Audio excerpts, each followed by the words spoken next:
And welcome, everyone, to a Pac-12 chat. I'm Andy Katz, pleased to be joined by Arizona State's Bobby Hurley. And Bobby, first let's deal with how you're handling the shutdown, homebound like everyone else in the country. Yeah. But recruiting's gone well, but still, how are you handling this part of the shutdown? Well, great to be with you, Andy, as always. And it's been unique for everyone. It's just how the season ended and just telling the seniors it was all over, without even getting to really finish your season in a typical way. But then you just see the impact that this has had on society, and people have lost their lives, their families, jobs, all kinds of things. So it kind of minimizes what you're going through. But like everyone else, I'm hopeful that the country's getting closer to getting us in a position to get back to a more normal life. And hopefully we're doing all the things that we need to be doing right now, social distance and all that, to ensure that we have a safe environment for everyone when we do get back to work.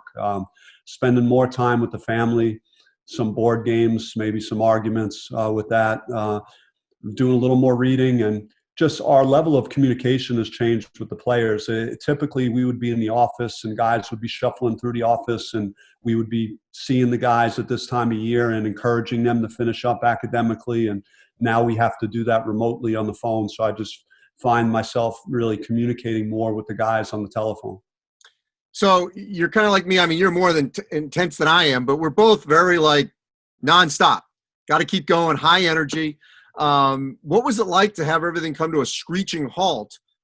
Because like you, I was in my busiest season, and all of a sudden, bam, stop. What was it like for you? It's unprecedented. You'll never see it again, or you hope that this will never happen again, because your whole world was completely changed. And even, I looked at it from 2 weeks from when the Pac-12 tournament was canceled, and did that just happen? It's like out-of-body experience that you're going through this. So, I've been trying to stay busy. I've been working out more. I have the Peloton bike. The weather's so nice here in Arizona. I could go run around the neighborhood a little bit too. So been trying to do that, and just reading more, and, focusing on doing those things. And certainly the recruiting piece, just continue to hit the phones pretty hard. Now, I know you like a good walk and a hike. With the weather being so nice in Arizona, how much have you been able to do that? Yeah, it's been good. The trails have been open, and again, there's so much variety that you could do, and so social distance is still pretty acceptable. You may not really encounter anyone as you're out there walking. It's a good way to clear your mind and take your mind off all the stress of things that we're going through. And even typically this time of year, we'd be going to the Final Four, and then we would start our spring recruiting a little bit. But it's also an opportunity for me to recharge. Like a lot of coaches, you put so much and invest so much into the season, mentally, physically, that you almost need this time to recharge your battery. And I've been able to do that a little bit as well. So we talked, I remember, after the Arizona win about what that meant. And this season was different. Last couple of years, you guys had strong non-conference and sort of the scrap and claw in the conference and get in the NCAA tournament. This season started to build even more momentum as it went along. I firmly expected you guys to not just be in the tournament, but have a decent seed. To put a bow on this past season, what do you remember most? Yeah, I just really rewarding. Just a couple of years ago, when you touched on we were 12-0, I just don't think our program has ever been in that position. So to have that target on you, and I think this year we had a lot of adversity. We started the season in China. We had a lot of travel. We lost some tight games, especially right before Christmas, losing badly to St. Mary's and then losing at home to Creighton, a close loss.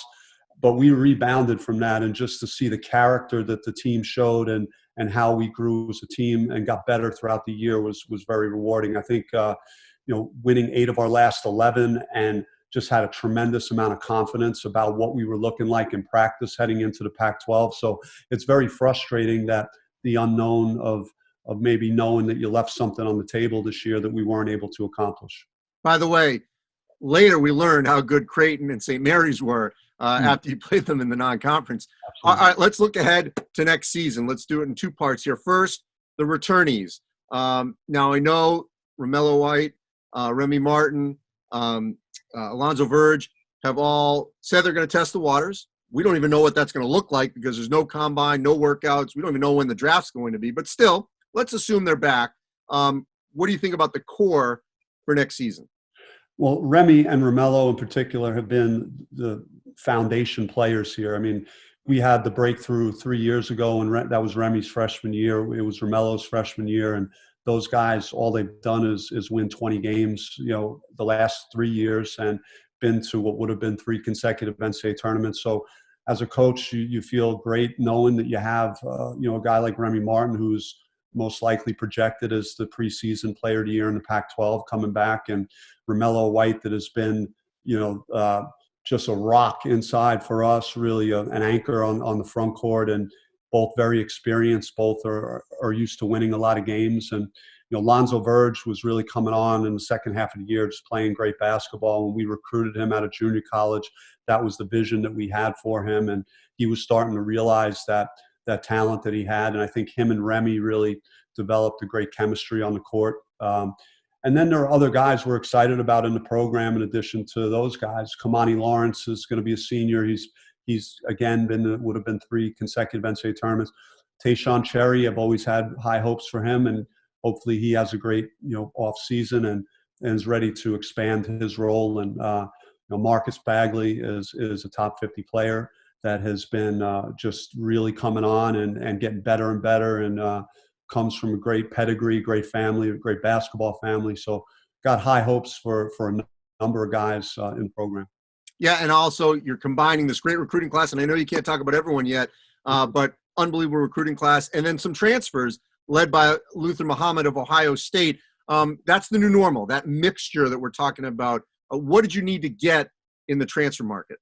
Well, I think with Luther and Holland Woods, they're both most likely going to be sit-out guys, redshirt guys that will instantly make an impact in our workouts and our practices. I just like the enthusiasm I have to getting to July and hopefully bringing all this talent into the building and watching those workouts is really gets my juices going, because I have a vision for that. And we've done that in the past with Zylan Cheatham and Rob Edwards sitting out a couple of years ago when we had that 12-0 start.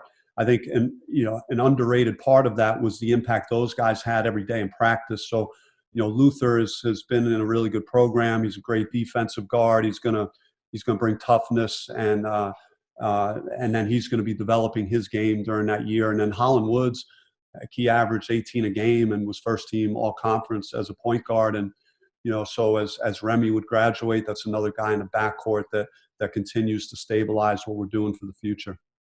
It's interesting, Bobby. I mean, every time a new coach takes over a program, obviously like in Arizona State, you want to have one and done guys. You ended up having that with Dort, but it doesn't always work out that way. And yet what you've been able to show is over the last, 3 seasons for sure, look, we can develop, we can get a team that's going to be near the top of the Pac-12 and into the NCAA tournament. And now you're seeing the elites come. And there's different ways to build a program. You don't even always have to get that. How would you assess the way this thing has all come together over the last 4 years? Well, I think that's well said. And success is critical in that process, and showing, top prospects that, yes, a place like Arizona State that has not had tremendous blue blood tradition in the past is on the rise. And, we've been in the top tier of the Pac-12 the last 2 years. We've been very competitive, and recruits are noticing that, and they want to be a part of a successful situation. And there's a lot of great things about going to school at Arizona State. And now we've added the consistency of winning at a high level and being relevant, nationally. And we could talk to recruits about a track record of going to the NCAA tournament and having success. Well, Bobby, stay safe out there. Enjoy the weather. And hopefully sooner than later, you'll have your team back on campus. You'll be coaching them. And we'll be talking about next season, hopefully sooner than later. Absolutely, man. Good catching up with you, Andy. Appreciate it. Stay safe.